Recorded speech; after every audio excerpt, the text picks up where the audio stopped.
O children of the Most High God, it's time. It's time to stand up and speak out. It's time for the children of the Most High God to rise out of the church's destruction and lies and rise out of its ashes like the phoenix that you are. Well, they say that the church is falling. Oh, those four walls that never should have been. It's not just the fall of that organized religion and its murderous judgments and sycophant ways. It's not just that. It's the rise of truth. People are not afraid to speak up and speak out about its deceitful and manipulating and conniving ways. People, the children of the Most High, need real forgiveness of the bad choices that they've made. They need real healing from the trauma that this life and this organized religion has caused. They need true empathy from somebody who's actually walked it, regardless of race, financial background, or social status, or sexual orientation. They're tired and not getting anything. They keep coming up empty from the judgment and organized hate and corroded infrastructure of the church. People are waking up to its detriment. It is time for the children of the Most High God to rise out of this destruction of lies and rise like the phoenix that you are. I have to say, neither was Yeshua. Wasn't dressed in that garb. Oh, the Son of God. He rose up riding an ass. Right? Skinny. Skin like brass, dark skin, woolly hair. You can tell that his garb, that his clothes was like from the hood. Okay, his clothes were not the upper class threads of the times. Okay? I mean, really, like seriously, nobody wanted to listen to him, right? Nobody wanted to listen to a thing he had to say because, for crying out loud, who does he think he is? He's not one of us. He's not one of us Pharisee lawmakers, right? Wasn't that the attitude that was taken back then against Yeshua, Jesus? Was it? Was not? Huh? I'm fine with that. I'm fine with withholding that. I don't believe that should have ever changed after his death. It is disrespectful and blasphemous. And I take no part in it. Again, sometimes she'll still see me with a collar.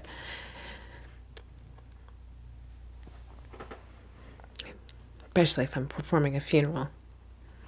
But I take no part of the manipulation and influence that it causes. I take no part in it. I believe in people coming as they are, where they are, and is accepted from the Most High there, where they are, whatever level and school of thought that they're in.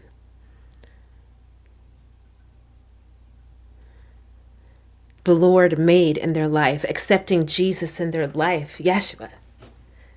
At this point, with baptism, with cleaning, maybe you didn't get baby dedication or christening or baptism. Maybe you're not Christian. I'm interfaith. Minister, reverend, bishop.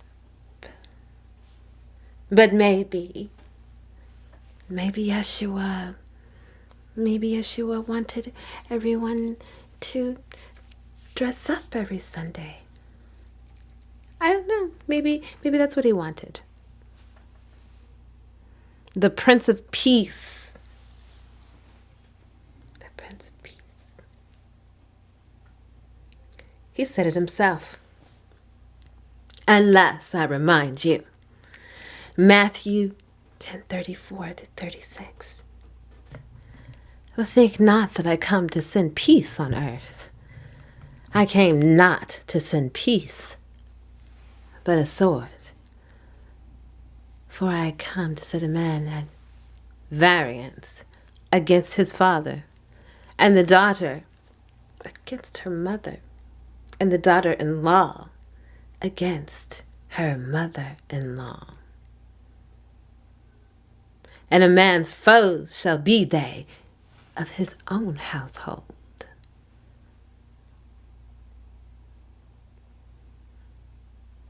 See, back then and still today, stronger today in my opinion, bear with me, it's all going to come to fruition, all going to come full circle. The Pharisees, the lawmakers, are now the government. Not all branches and people, but besides the Pharisees, now we have ministers, bishops, TV evangelists, stealing people's dollars, and inspirational stories that are unheard of. All using God's name, right? Back in that same time, Yeshua's time, Jesus' time, it's the same as here. It's the same now. And they chastised him for dressing plain and claiming to be God's son. You're God's child? Psh, please. And believe it or not, he came only for a certain group, not the whole world. That came later. Originally, that changed later.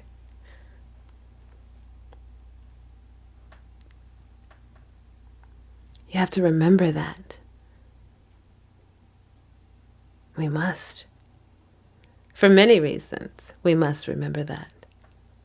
One being, those are his humble beginnings. It's called respect. 2, we can learn from it. 3,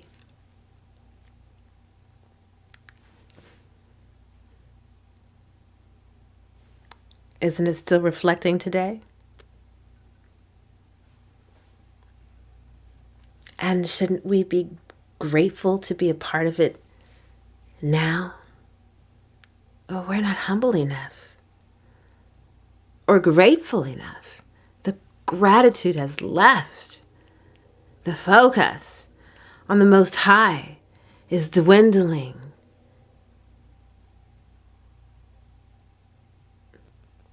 Yes, we must die daily. It's also in the book of Matthew.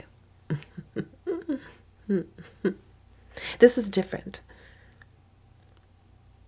Humbling ourselves and learning the facts, not just going back on somebody else's opinions and ways and social peculiarities and money status and dress code and followers and pieces of paper that give them titles like Pharisees,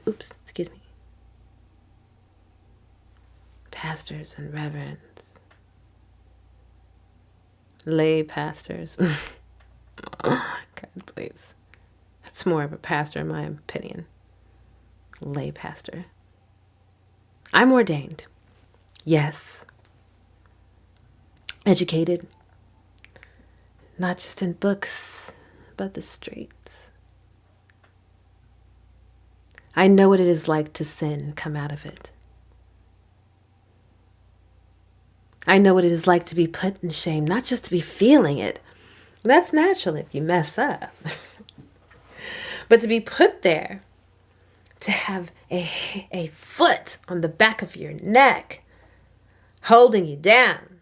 Maybe you put yourself there, but having someone else holding you down there, make sure you stay like the dog you are. Reversing the God in you to dog.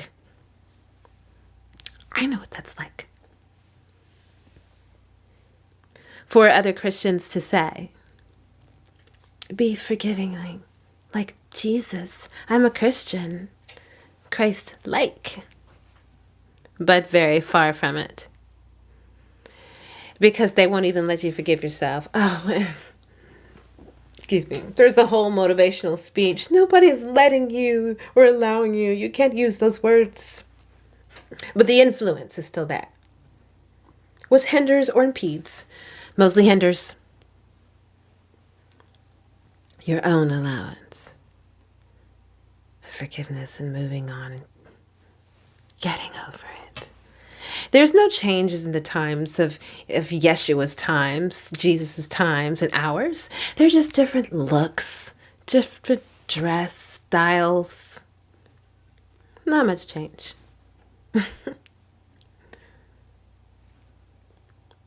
What are we doing? Why are we behaving in this way? Why are we not asking these questions? Why are we deciding to be influenced away from his teachings, his real ministry, the real of it? How did we drift so far? Is it too muddy? Is it too rocky? Are the waters too deep to cross back? More than likely. The treachery of it all is to how we got to where we are now. It's time to just go all the way around. We've gone too deep. There's no turning back. It's a safer and quicker route just to go all the way around now.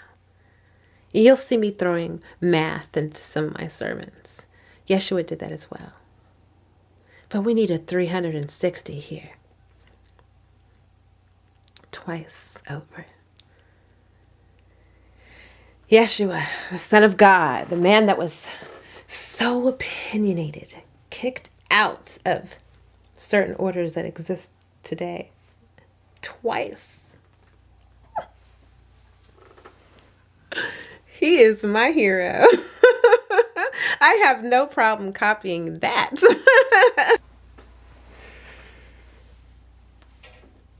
It is not just religion that is ruling here. It is spirituality.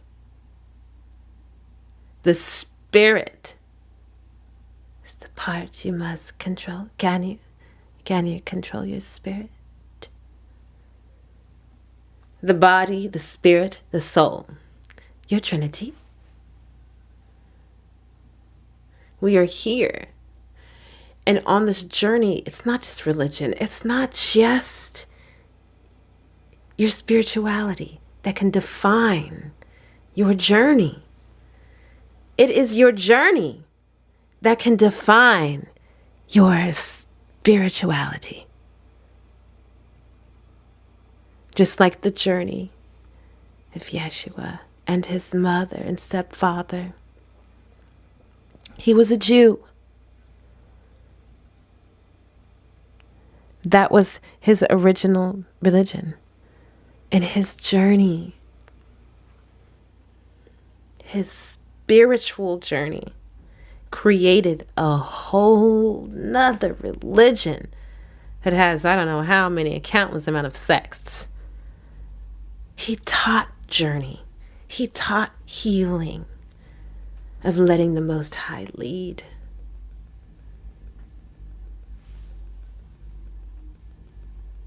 That is what this ministry, that is what I, Most Reverend Mariam Roach, is all about. That is what I'm called and chosen to do. That is what I am ordained to do. Didn't just go through the book school, the collegiate way. I went through God's school, the University of the Universe. And next, this is just part one. Next week, I'll be going in a little deeper of some of the things we talked about. I did not come for peace. Part 2. Again, I say to you, this is a judgment-free zone. Whatever trauma that you have gone through, going through, trying to get out of mentally, physically, whatever disability it has caused, mental or physical, whatever bad choices, whatever has disabled you spiritually, because there is such a thing as spiritual disabling. I'm here to help guide you out. It is not just your spirituality that can define your journey. It is your journey that can define your spirituality. You are enough. You are worthy. You are God's child. Turn your face to the Most High and your feet steadfast in His direction.